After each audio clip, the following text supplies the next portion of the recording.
Ko si ti? Za koga radiš? Ko te plaća?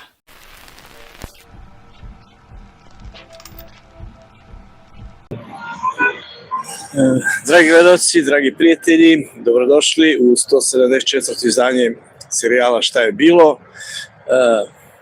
Prenos ide iz centra Beograda, nalazi se na uglu Nemanjine i Kneza Miloša ispred zgrade Vlade Republike Srbije.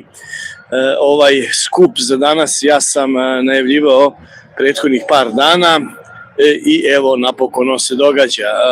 Okupljanje je u 16 sati, skup bi trebao da traje do 19. O čemu je reč ovde? Ukratko, ljudi traže zakon koji će uspostaviti instituciju roditelj-negovatelj, nešto vrlo humano, međutim čega nema u Srbiji, nešto vrlo normalno u svakoj demokratskoj i modernoj uređenoj državi, čega nažalost u Srbiji nema. Nešto što nije ništa posebno, nije nikakav luksuz, već je jednostavno deo svakodnevne demokratije u svakoj normalnoj civilizovanoj državi. Međutim, u Srbiji mnogo toga ne funkcioniše, tako da ne funkcionišu ni zakoni u tom smislu koji bi regulisali status roditelja koji iz razloga mora da bude i negovatelj svom detetu koji ima posebne potrebe ili određeni invaliditet.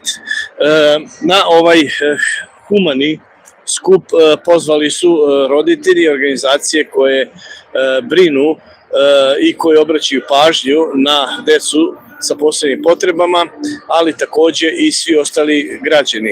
Sa mog YouTube kanala Jordan Krik ja sam takođe pozvao da učestvujete u ovoj akciji. Ovo su akcije koje moj YouTube kanal forsira, znači afirmativne akcije, nešto čega može da bude koristi. Ja se ne bavim tabloidnim novinarstvom kao što znate, već se bavim evo ovako afirmativnim novinarstvom.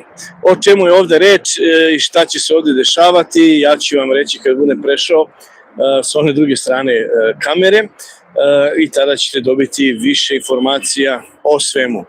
Ovaj problem roditelja negovatelja kojeg nema, zato je i problem, odavno je na tapetu, postavljeno je to pitanje u Skupštini, neki od opozicionih predstavnika su pokrenuli to pitanje, uložili su neki amandman, predlog, šta li već, naravno ova beskrupulozna većina na čelu sa tiraninom Aleksandrom Vučićem nije to prihvatilo.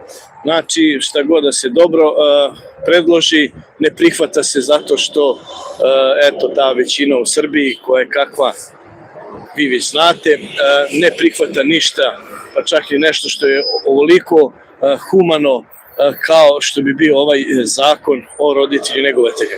Dragi gledalci, još jedan puta dobrodošli u ovo 174. izdanje serijala Šta je bilo.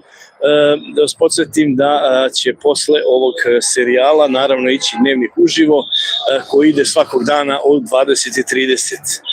Ostanite sa mnom, Jordan Krik YouTube kanal, ne menjajte ga, podelite ovaj live, pošto je još zvanično nije ni počeo ovaj skup, on će početi kada se bude blokirala ova raskrsnica Nemanjine i Kneza Miloša. Podelite link do mog YouTube kanala, pričajte ljudima da postoji jedan jedinstveni dnevnik uživo na jugoslovenskim prostorima i na južnoslovenskim jezicima takođe. To je vrlo važno da ne zaboravite, jer to je jedan projekat koji je do sada neviđen, a upravo na ovom YouTube kanalu na kojem gledate ovo možete da gledate i to. Ja ću sada da krenem u akciju i da budem i kamerman između ostalog. Ko si ti? Za koga radiš? Ko te plaća?